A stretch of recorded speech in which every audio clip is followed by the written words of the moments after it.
Pudding ഉണ്ടാക്കിയാലോ? Pudding ഉണ്ടാക്കാൻ വേണ്ടി ഞാൻ ആദ്യം തന്നെ ചെയ്യുന്നത് കുറച്ച് കോഫി പൗഡർ എടുത്ത് വെള്ളത്തിൽ കലക്കി ഒരു സൈഡിലേക്ക് മാറ്റി വെക്കുകയാണ് കേട്ടോ.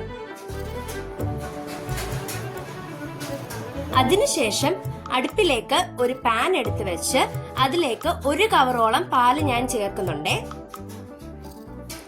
അതിലേക്ക് 1/2 കപ്പോളം പഞ്ചസാരയും ഞാൻ ആഡ് ചെയ്യുന്നുണ്ട്. അതേ അളവിൽ തന്നെ ഞാൻ ചോക്ലേറ്റ് പൗഡർ ആണ് ഇവിടെ യൂസ് ചെയ്യുന്നത്. കൊക്കോ പൗഡർ വേണ്ടവർക്ക് കൊക്കോ പൗഡർ യൂസ് ചെയ്യാവുന്നതാണ്. അതിലേക്ക് 2 സ്പൂണോളം കോൺഫ്ലവർ വെള്ളത്തിൽ കലക്കി ഒഴിച്ചു കൊടുക്കുന്നുണ്ട്. അടിക്ക് പിടിക്കാതിരിക്കാൻ വേണ്ടിയിട്ട് ഇത് നന്നായിട്ട് നമ്മൾ ഇളക്കിക്കൊണ്ടേയിരിക്കണേ.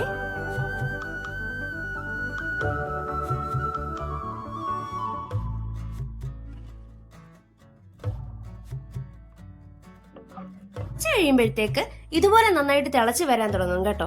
അപ്പോഴത്തേക്ക് നമുക്ക് ആവശ്യത്തിനുള്ള പരുവൊക്കെ ആയിട്ടുണ്ടായിരിക്കും. അത് കഴിഞ്ഞ് നമ്മൾ ബിസ്ക്കറ്റ് എടുത്ത് നേരത്തെ ഉണ്ടാക്കി വെച്ച കോഫി വെള്ളത്തിലേക്ക് മുക്കി ഒരു പാത്രത്തിലേക്ക് അറേഞ്ച് ചെയ്ത് കൊടുക്കാം. ഇതേപോലെ അറേഞ്ച് ചെയ്ത് നമ്മൾ മുമ്പേ ഉണ്ടാക്കി വെച്ച ചോക്ലേറ്റ് പുഡിങ്ങിന്റെ ആ ബാറ്റർ ഇതിലേക്ക് ഒഴിച്ചു കൊടുക്കാം കേട്ടോ. ചെറിയ ചൂടൊക്കെ വിട്ടിട്ട് വേണേ ഒഴിച്ചു കൊടുക്കാൻ.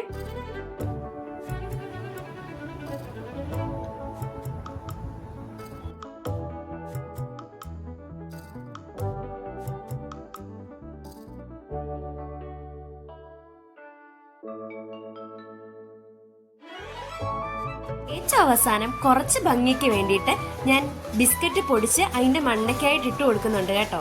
കൂടെ കുറച്ച് ചോക്ലേറ്റ് പൊടിയും കൂടെ ഭംഗിക്ക് ഇട്ട് കൊടുക്കുന്നുണ്ട്.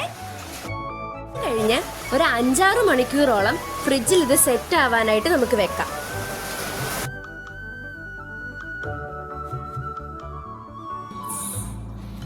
ടേസ്റ്റ് ചെയ്ത് നോക്കാം. ഇതിന്റെ ഇത് കണ്ടിട്ട് ഇച്ചിരി നേരം കൂടെ കൈ കൊടുത്തിരുന്നെങ്കിൽ ഇത് ചുമ്മാ സെറ്റായിരുന്നു. എൻ്റെ അക്കമ്മ എനിക്ക് ഒരു മനസ്സമാധാനം ഇല്ലായിരുന്നു കഴിച്ച് നോക്കാനിട്ട്. കാരണം കുറേ നാൾക്ക് മുന്നേ കഴിച്ച സാധനം എനിക്ക് പുതിയ ഞാൻ ഉണ്ടാക്കിയത്. അതുകൊണ്ട് തന്നെ എനിക്ക് കഴിക്കാൻ